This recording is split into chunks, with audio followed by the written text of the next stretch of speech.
Para saudara dan saudari yang Tuhan cintai, selamat pagi dan selamat bertemu lagi dalam renungan harian dari Paroki Santo Petrus dan Paulus Argapura, edisi hari Senin, tanggal 13 Juni 2022, dalam masa biasa yang ke-11. Hari ini Gereja Semesta merayakan peringatan wajib Santo Antonius dari Padua, imam dan pujangga gereja. Mengawali hari yang baru ini, kita hendak mendengar dan merenungkan sabda Tuhan.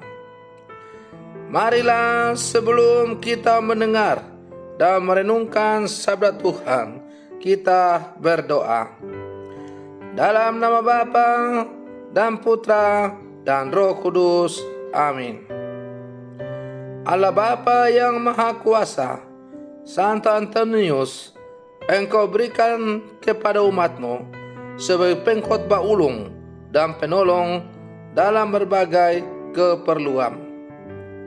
Semoga dengan bantuannya kami semakin mendalami ajaran Kristiani dan dalam segala kesusahan memperoleh bantuan-Mu.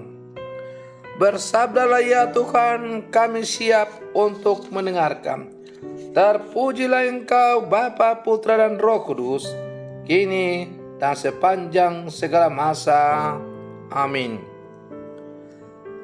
Para saudara dan saudari yang Tuhan cintai, sabda Tuhan yang hendak kita dengar dan kita renungkan untuk mengawali hari yang baru ini pada peringatan wajib Santo Antonius dari Padua, diambil dari Injil Matius pasal 5 ayat 38 sampai 42. Tuhan bersamamu. Inilah Injil suci menurut Matius. Dalam khotbah di bukit, Yesus berkata, "Kalian telah mendengar bahwa dahulu disabdakan, mata ganti mata, gigi ganti gigi. Tetapi aku berkata kepadamu, janganlah kalian melawan orang yang berbuat jahat kepadamu. Sebaliknya, bila orang menampar pipi kananmu, berikanlah pipi kirimu. Bila orang hendak mengadukan engkau karena mengingini bajumu, serahkan juga jubahmu. Bila engkau dipaksa mengantarkan seseorang berjalan sejauh 1 mil, berjalanlah bersama dia sejauh 2 mil. Berikanlah kepada orang apa yang dimintanya, dan jangan menolak orang yang mau meminjam sesuatu daripadamu." Demikianlah sabda Tuhan. Para saudara dan saudari yang Tuhan cintai, melalui bacaan Injil yang diperingatkan oleh gereja pada hari ini, Yesus berbicara tentang salah satu nasihat yang sangat sulit, yaitu tidak membalas dendam. Di banyak tempat berlaku hukum balas dendam, termasuk di dalam Taurat. Mata ganti mata, gigi ganti gigi. Bagi kebanyakan orang, hukum balas dendam ini dianggap adil. Tetapi sering hukum ini tidak memberikan perdamaian abadi, karena akan terjadi balas dendam terus-menerus. Akibatnya, kejahatan bukannya berhenti, tetapi semakin beranak pinak dan tetap lestari. Para saudara dan saudari yang Tuhan cintai, Yesus melawan hukum balas dendam ini. Ia mengajarkan kita untuk mengikuti hukum baru, hukum cinta kasih. Kejahatan harus dibalas dengan kebaikan. Kekerasan harus dibalas dengan kelembutan. Permusuhan harus dibalas dengan kasih dan pengampunan. Yesus sendiri telah memberikan contoh.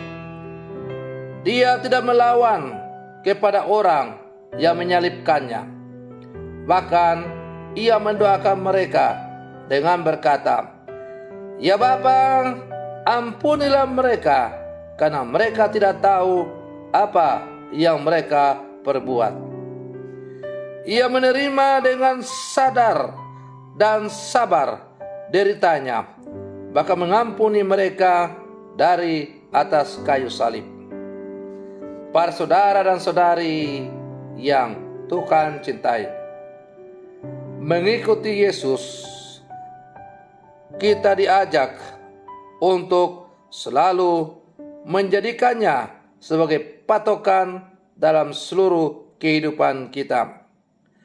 Menjadi pengikut Yesus berarti siap untuk memikul salib dalam seluruh kehidupan kita.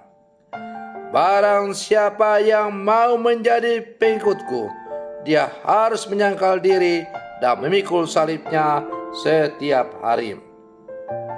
Ya, para saudara dan saudari yang Tuhan cintai, menjadi atau memilih menjadi pengikut Kristus berarti siap untuk selalu melaksanakan apa yang Ia ajarkan. Meskipun apa yang diajarkan itu terasa sebuah kemustahilan, karena amat susah dan sulit untuk kita laksanakan.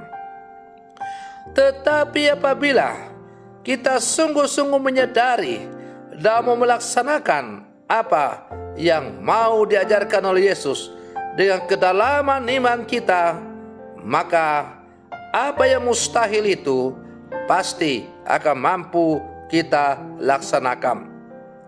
Sejarah gereja telah membuktikan begitu banyak orang yang rela melaksanakan apa yang diajarkan oleh Kristus itu, yaitu mengasihi dengan rela menderita dan mengorbankan nyawanya.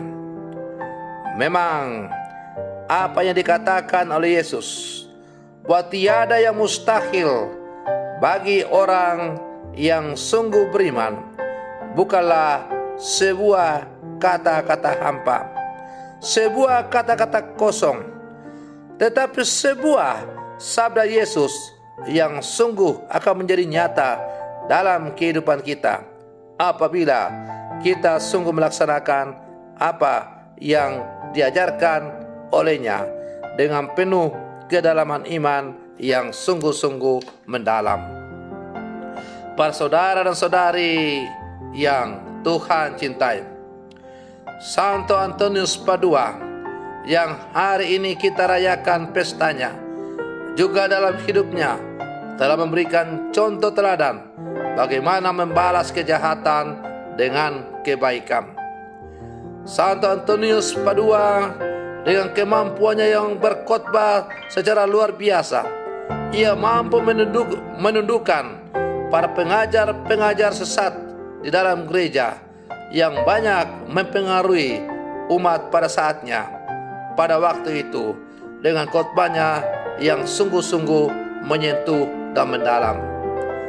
Orang yang tadinya telah mengikuti ajaran sesat, tapi dengan pendekatan lemah lembut, yaitu dengan khotbah, maka mereka bertobat kembali dan kembali ke jalan yang benar, sebagaimana diajarkan oleh Gereja Katolik yang satu, kudus, dan apostolik. Para saudara dan saudari yang Tuhan cintai, sebagai murid-murid Yesus yang hidup di zaman sekarang, hendaklah ajaran Yesus ini sungguh-sungguh kita laksanakan dalam kehidupan kita. Tidak ada yang mustahil bagi orang yang sungguh beriman. Maka hukum balas dendam akan mampu kita hancurkan dan kita kalahkan dengan hukum balas kasih apabila kita sungguh-sungguh percaya dengan Kristus. Kejahatan yang masih saja merajalela dalam kehidupan harian kita terjadi karena kita masih suka hidup dalam hukum saling balas membalas.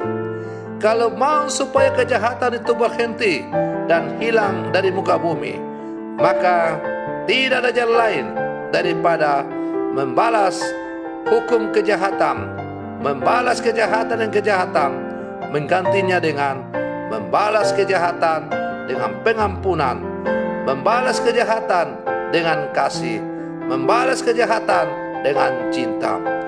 Maka pada akhirnya kejahatan akan hancur lebur oleh karena cinta, kasih, dan pengampunan dari murid-murid Yesus. Semoga demikian. Selamat pagi. Tuhan Yesus memberkati.